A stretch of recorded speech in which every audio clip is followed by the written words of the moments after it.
हिमाचल प्रदेश में लगभग 12,000 विभिन्न श्रेणियों के अध्यापकों के पद खाली चल रहे हैं और तकरीबन 6,000 भर्तियां कोर्ट में लटकी है। ऐसे में छात्रों को इसका नुकसान उठाना पड़ रहा है।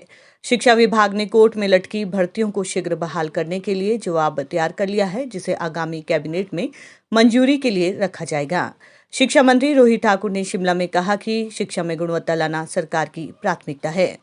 रोहित ठाकुर ने कहा कि शिक्षा विभाग में जेबीटी, टीजीटी, एलटी सहित विभिन्न श्रेणियों के हजारों पद प्रदेश में खाली चल रहे हैं, जिन्हें सरकार शीघ्र भरेगी।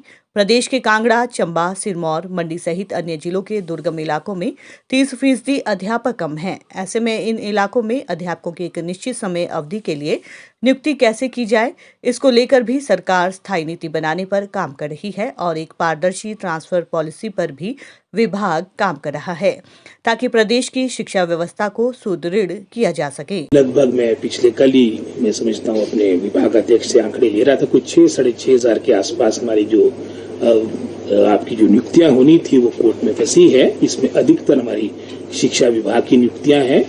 इस ओर भी प्रयास किया जाए कि शीघ्र हमारी जो ये कोर्ट में लंबित है आपकी नियुक्तियां, इसका भी फैसला किया जा सके। और साथ ही साथ जैसे आपने जेबीटी और टीजीटी, क्योंकि लगभग कुछ 2,000 के आसपास हमारे लेक्चरर्स के पद खाली पड़े हैं, 10,000 के आसपास टीजीटी और जेबीटी के पद खाली पड़े हैं। इन टोटल लगभग 12,000 के आसपास शिक्षक वर्ग हमारे वर्तमान में मैं समझता हूँ उसका अभाव है।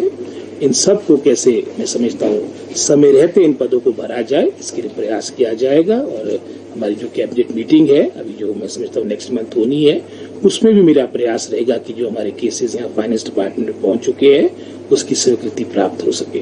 पूरी कंसंट्रेशन है वो क्वालिटेटिव एजुकेशन के प्रति है, किस तरह से स्टाफ का रैशनलाइजेशन हो, भविष्य में हम एक ट्रांसफर पॉलिसी ला पाए, इसके लिए भी एक सहमति हो, इसमें भी प्रयास किया जाएगा। आप शास्त्री की बात करें, डीपीएस के अपने इशू है, एसएमसी के अपने इशू है, ये मैं समझता हूँ अलग अलग वर्गों के इशू है। लेकिन अभी हमारी जो पूरी कंसंट्रेशन है, जो हमारी शिक्षा विभाग की मुख्यतः जो समस्या सामने आ रही है, जिसके दुष्परिणाम भी आपको देखने को मिल रहे, इस ओर है।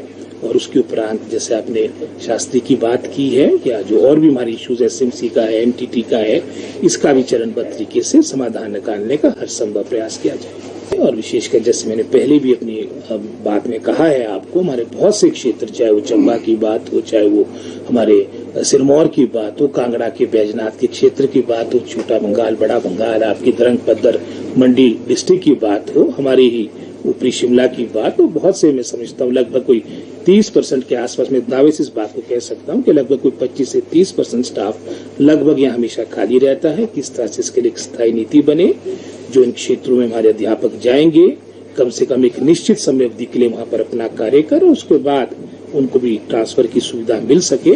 लेकिन इस ओर भी मैं समझता हूँ ये मामला बिल्कुल मेरे विचाराधीन है और इसका भी समाधान निकालने का हर संभव प्रयास किया जाएगा।